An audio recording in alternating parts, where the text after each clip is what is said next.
Certain things you can do, like selling options for income. That's one thing we've talked about recently. It's a way of sort of, instead of buying options where 80% historically of purchases have failed, you can turn around and sell options for income. You take in the premium, and that can boost your portfolio's income. That's one thing we look at. And then on the precious metals side, I think we've been in this market where people have tended to say, okay, when is gold going to do something? When is silver and when are the mining shares going to do something? Because we've been in essentially a year-long sideways pattern.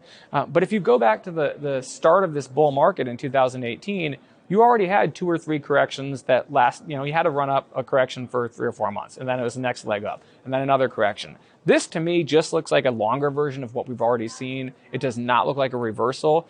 And when you think about a central bank that's going to be reluctant to raise interest rates, when you think about a market that inflation numbers are getting much stronger, and when you think about real interest rates, once you factor inflation, we have negative interest rates, very deeply negative interest rates in the U.S. Historically, that's been a great environment for precious metals companies. So I think this is more of a extended pause versus a reversal, and it gives you a chance to get in on an asset class or on assets that remain cheap versus extended housing versus many stocks that have been taking flight already and so on. So precious metals miners, or are you also advocating buying spot gold and silver, or gold and silver ETFs? What specifically are you looking at? I would say all of the above. I say that depending on how much money you have available, if you're just starting off, there's nothing wrong with paper gold, an ETF or something like that if you're just starting off. The larger dollar amounts you're talking about, that's when you want to be doing things like bullion, coins, and looking into mining shares for that leverage to rising metals prices. So again, I think it really just depends on how much you, the individual, have to invest. The larger your portfolio and the larger the amount you're allocating to gold, the more you want to be drilling down, pardon the pun, on some of the juniors and some of the the higher risk, higher return sectors, and the more you want to be focused on physical versus, say, ETFs. Okay, before we go back to the physical, if you look at the ETFs of some of the mining companies this year, they've underperformed the S&P and by double digits.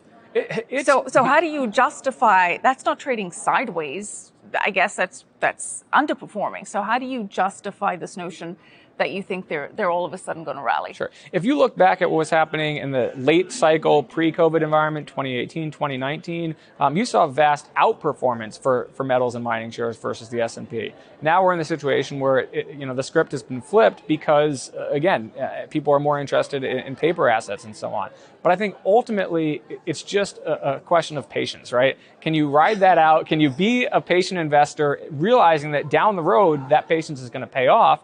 I don't think you own all just mining shares or gold and no equities. We certainly have, as we talked about already, ways you can profit in the meantime in just general stock market investments. But I think ultimately, if you're in a world where many assets are overvalued, where real estate is extremely highly valued, stocks are extremely highly valued, and so on, and go down the list, what hasn't run up? What hasn't yet sort of benefited from that? What remains relatively cheap? I mean, the biggest, most obvious answer to me is precious metals and, of course, the shares of the companies that mine them.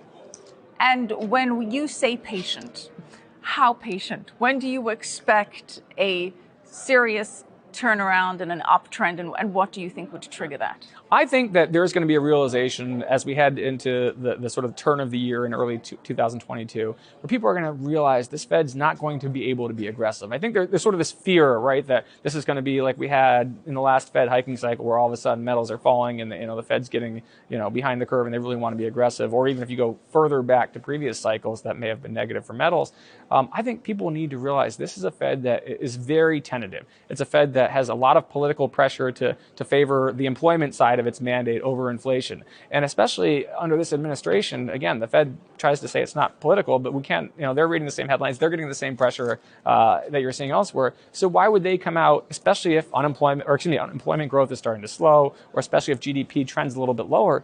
What motivation and what what reason do they have to be aggressively hiking interest rates? And I don't think it's going to happen. I think that we're going to see, and investors, mainstream investors are going to appreciate, this is not like past Fed cycles. So the short answer is, as we head into next year and get sort of halfway through, I think we're going to see a lot of catch up. We're going to see that next move up in gold and silver because people won't have to fear the Fed so much anymore. So what's your 6-month outlook on gold and 6-month outlook on silver? Sure. I think that we're, the sort of blow off highs that we saw, 13, 14 months ago in gold, that big run up in gold and silver, I think that is likely to be eclipsed next year. I don't think it's going to be a runaway where you're talking about $4,000 gold, but 22, 23, 2,400, somewhere in that range. I think, and sort of a corresponding move in silver, I think it is likely on the table. And again, it's going to come from that release of that Fed fear pressure valve, whatever, that's been keeping people from from getting involved. You mean the fear that the Fed will actually step up and do something? The fear the fear the Fed will be too aggressive. Will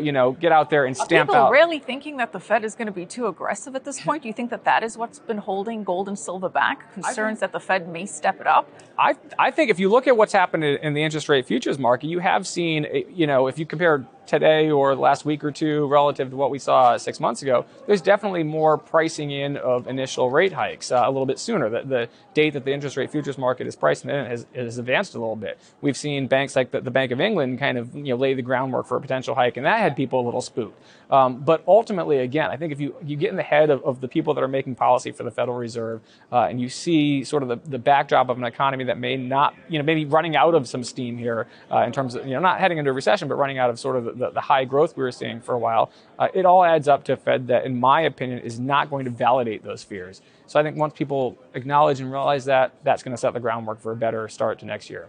So 6 months outlook for gold, you said 2,300. Yeah, I think we're in that ballpark. Silver?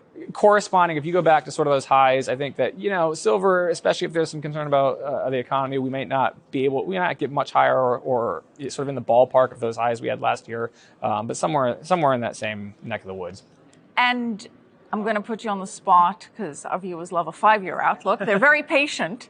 So do you have a 5-year outlook for gold and silver? I wish my crystal ball would see that far out. But the way I would answer that rather than give a price level is I would say if you look at the bull market for precious metals, in my opinion, it started right around the second half of 2018.